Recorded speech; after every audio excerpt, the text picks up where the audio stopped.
Hey guys, Eddie back with Couch Talk. Welcome back to the show. If it's your first time with me, welcome to the show. Guys, please hit like, please hit subscribe, turn your notifications on.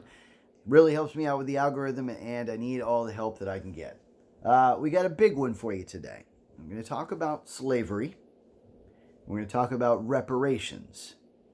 As many of you know, California recently put together a task force to determine what, if any, reparations they owed to their African American residents, and they came up with a number, and that number is essentially $1.2 million over the course of their life. It's kind of like, it's odd the way that they've decided to do it. It's like $17,000 a year, broken down, by year. They assume an average lifespan of, I believe, 71 years of age, which I think is the average life expectancy of an African American in California, but I'm not 100% sure on that. So that's where I think that number comes from.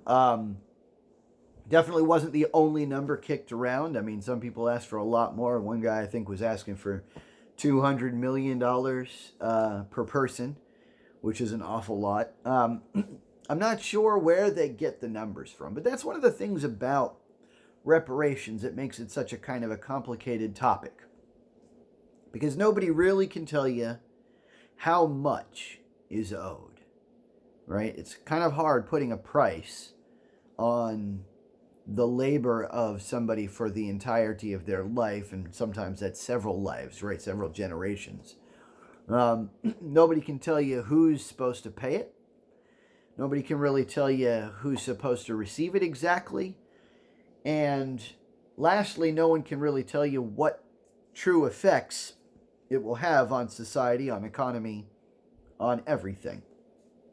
So I'm going to try to go into some of these topics today, and because I haven't, really done a thorough job looking into reparations hitherto, and so I wanted to not have it said that I didn't entertain the idea. Even though I'm opposed to it, I just want to entertain the ideas and really just delve into what it would mean. So the first aspect is how much, right? What a lot of people use for how much is owed in reparations is the whole 40 acres and a mule, right? Now this was a special order Special Order 15 issued by General William Tecumseh Sherman, and it was at the very end of the Civil War. And what he actually said wasn't to give every slave 40 acres and a mule. What he said was to give every family up to 40 acres and a mule. And it was to try to, kind of like it was like a reversal. So if these slaves were working the land of a slave owner, working a plantation, then what he wanted to have happen was to divide all of that land amongst the slaves that worked it. That could be a lot of land, depending on, what plantation it was. Some of them were, thousands of acres. And it could be, not necessarily that much, depending on how many slaves were there, and dividing it evenly. It could be across the board. But it was supposed to be no more than 40 acres and a mule to begin working the field, to start their agrarian efforts. Is that the right number? I don't know. Like I said, it's impossible to put a price on freedom. Me personally, I prize freedom very, very high.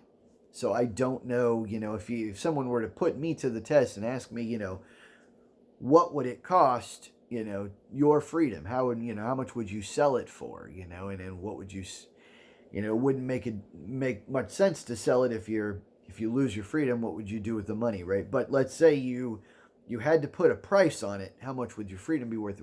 To me, it would be worth an awful lot, right? Not to mention how much somebody, really puts into the effort of, over the course of their life, how much work they put into, working their fields, making their plantation owners rich. There's a lot that goes into trying to put a price on this. I'm not sure that I could do it. But if we did 40 acres and a mule, comes out to about $12,000 per acre is the average value of an acre in America today. Which, if you calculate times 40 and then times roughly 50 million African Americans, you come up with like $24 trillion. Now, it would be less than that because, not every African American should or would qualify. Some African Americans came here after slavery, although they would still maybe have been here for Jim Crow and redlining and fraudulent banking loan practices and various other aspects of like the institutional kind of anti-African American efforts. So it's kind of an odd thing to try to put a price on, especially like when you're trying to dish out the money that it would be owed to people. Maybe a tiered system might be best depending on how far back their lineage goes in America, right? Like if they've been here since 1619 or since 1776, did they fight in the Revolutionary War? Did they, how many generations of them were slaves? Did they have to, depending on how much they had to endure, might indicate different tiers of pricing. I don't know. So what I'd encourage for those of you who are listening to this, first understand with the deepest respect that I abhor slavery. And I think it's a terrible practice. I abhor racism of any kind. But with that in mind, to truly delve into this topic, I'm interested in hearing what you guys think about it. What you guys think, a reparation would be worth, who should give it, who we should give it to, and then what would happen if we did. Let's talk about who should receive reparations. Right now in California, what they did was they said basically any person who is descendant of a slave, or of a free black person who was living in the United States prior to the end of the 19th century.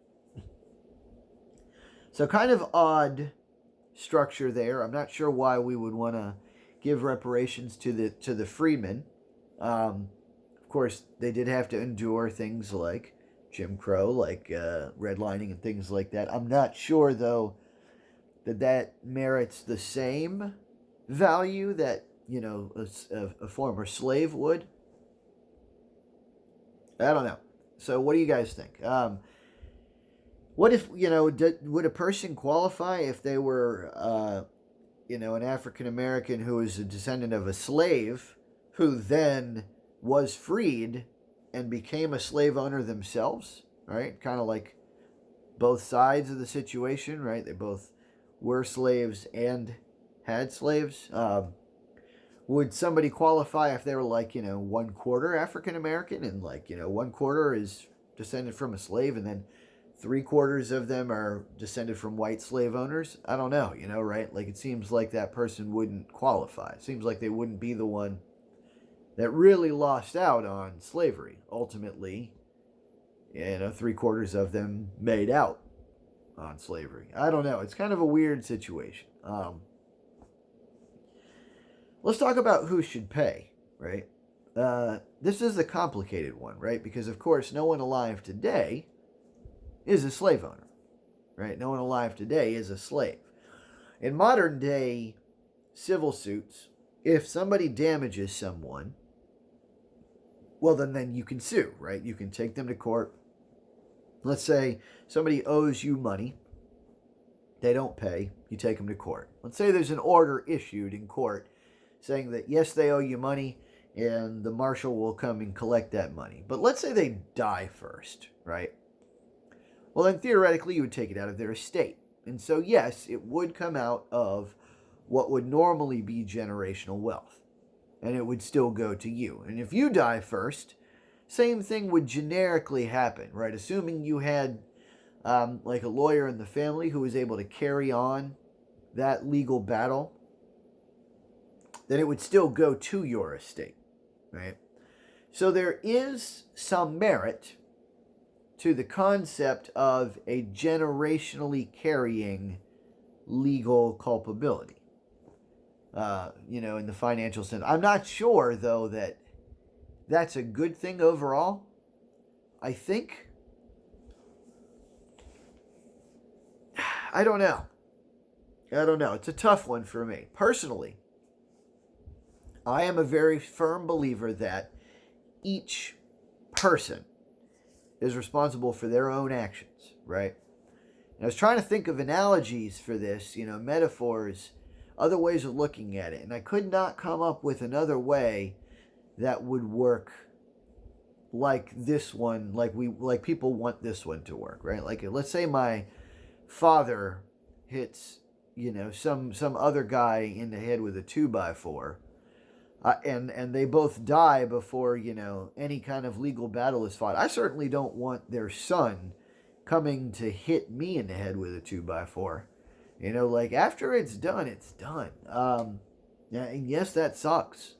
It sucks for a lot of people, though. You got to understand that I think if you go back far enough, I don't think that there are very many people in the world that aren't descended from a slave at some point, right? Slavery was just an institution that was just held so widely across the globe, and it was only after coming into contact with the American Declaration of Independence, the American Constitution, where we so boldly stated that all men are created equal, it was only after hitting philosophical walls like that people started to realize, the Western philosophy is just ultimately incompatible with slavery. This slavery as an institution had been going on for millennia, for eons. It's been going on for a long, long, long time. And then, of course, within 100 years of coming in contact with Western culture, all of a sudden it's abolished. And there's a reason for that. And that's because, out of all the governments in the world, ours is basically the only one that, like us and the UK, between the two of us, really the only ones that really attacked slavery, really stopped it, right? Otherwise, it would still be going on. So there's a culpability, though, still with our government for its kind of tacit compliance. Right? Many of the founding fathers wanted to get rid of slavery, and they did what they could. For example, Thomas Jefferson ended the slave trade, made it illegal. And then later we had, we actually contracted privateers to try to, chase, run down, and stop any slaver vessels. And yet, even though there was some cost to that, ultimately, we still had slavery in the United States till I think it was July 19th, or June 19th of 1865, when the final people in Texas were informed that they were free. And yet it's just one of those things where, generations pass, and you can't really undo the past. Sometimes I wish you could, there's definitely situations in my ancestral history that didn't go very well for my family. And yes, I would like to get something from it, but I don't feel like I'm owed anything because it was never mine. Right? Me personally, Edward Paolantonio, just never had those things. So I never had those things taken away from me. And so as a consequence, I don't feel like I'm owed those things. So it's kind of an awkward situation. I'm wondering how you get to the point where you feel owed for something like that. I don't know. Obviously, it's a different situation, though. So, for any of you who are descended from slaves, I'd love to hear your accounts of, how you adopted this personal understanding and this personal desire to recover that lost property. It's kind of a difficult situation. Now, I don't know if the government is truly culpable, though. Then there's a question about how much the government has paid, to end slavery. We definitely fought a civil war over it. We fought a revolutionary war over it. We, definitely had a lot of cost in lives there. We had a lot of cost in money to wage that war. Did we pay what was a fair amount? again, it's very difficult because we don't know what a fair amount is. So I'm asking, what do you guys think is a fair amount? What do you think the government has already paid to try to right that wrong? And, is it enough? Ultimately, I think the answer is probably it's never enough, right? Like, if you walk into a room and you lift up $100 bill and say, did somebody drop this? Ultimately, you're going to get a lot of takers, right? You may not get everybody to say that that's what they want, but everybody likes money. So if there's a money being passed out, it's going to be very hard to get somebody to say, no, you know what, that's okay. I don't feel like I'm owed that money. It will be very hard to find that. Here's the crux of the issue, and this is where I start to have my true objections to the reparation argument. Let's say that the government pays, right? What that means is there's only two options. Either they send out a tax and they get it from the American people. What that means is if they're giving out, all this money yearly, that means they're taking it from everybody else. And so actually, sometimes they're even taking it from the very people that they're giving it to. So it doesn't make much sense. But let's say that they're just, taking it from everybody else. My family wasn't here in the 1800s. We got here in the 1900s. And even when we were here, we were the new kids on the block and faced our own share of trials and tribulations. And, we helped out with the civil rights movement. My family did. We were always very, military oriented. So we were desegregated long before others. We were definitely on the apologetic side, right?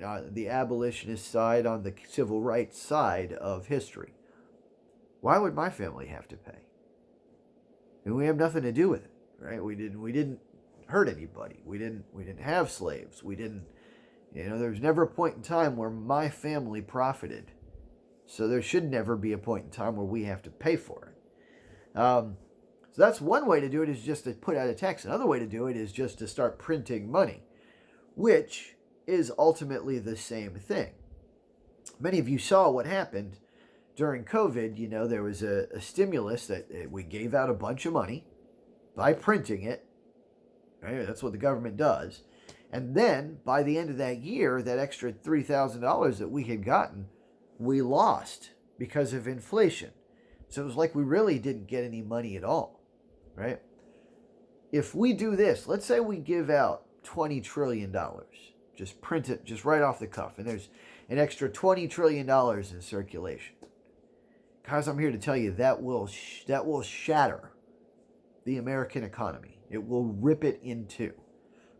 Because, first of all, I think it's like 10 times the amount of money that's in circulation right now. So you'd be devaluing the dollar by a factor of 10.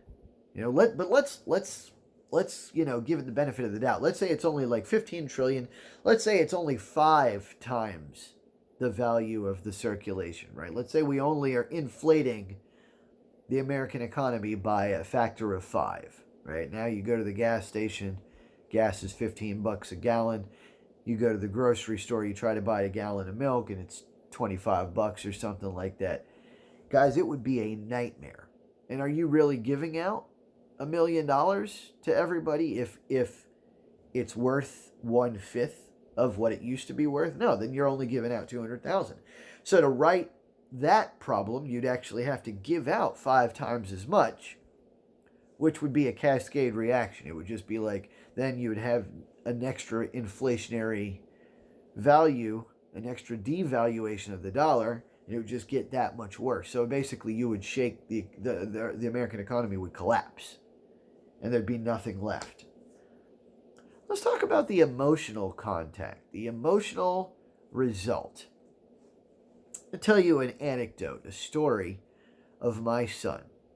My son goes to Lowe's Grove Middle School. It's a relatively poor school in a relatively poor part of town. And the African American population of the school is roughly 80%. My son is obviously probably Caucasian American, because he's mine. And so he's a huge minority in the school. And you know what? My ex-wife didn't want him to go because she was worried that there would be problems. But I said, no, I think this would be good for him. I think it'd be good for him to have the interaction with the other kids in school, who are maybe a different color. I think that'd be a good thing for him to just learn to get along with, learn to have some exposure to make him understand that it's not unnormal or unnatural or anything like that. He can play with African American kids, and he does have some African American friends at school.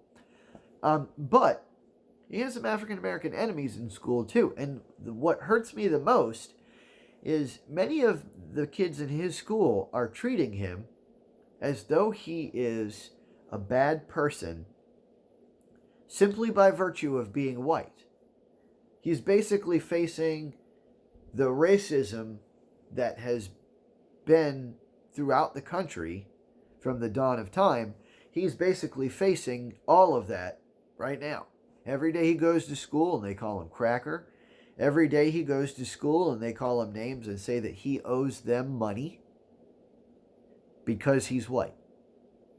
And that's an unfortunate thing for a kid to have to go through. And thankfully we're taking him out of that school because it's just, I think that kind of racially charged conflict constantly is probably not good for anyone.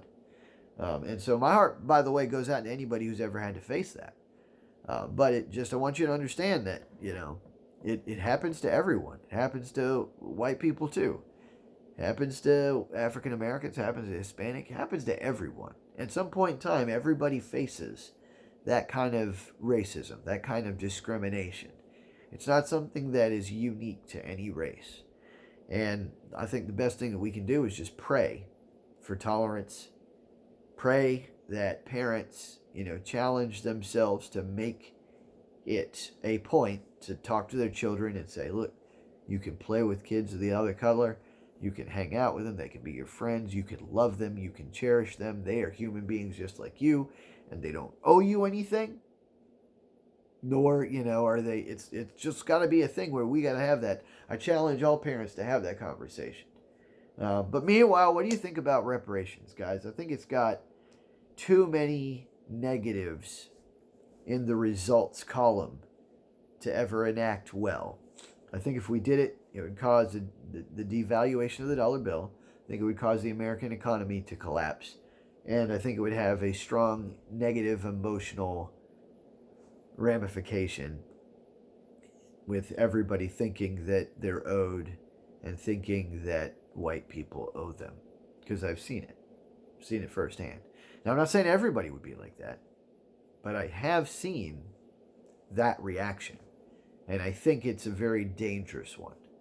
So I want to make sure that everybody, has that conversation with their parents. I challenge you all to have that conversation with your parents. And, I definitely will have the conversation with my son explaining, look, some people think that, and it's not reflective of the entire population. Each person is responsible for their own actions.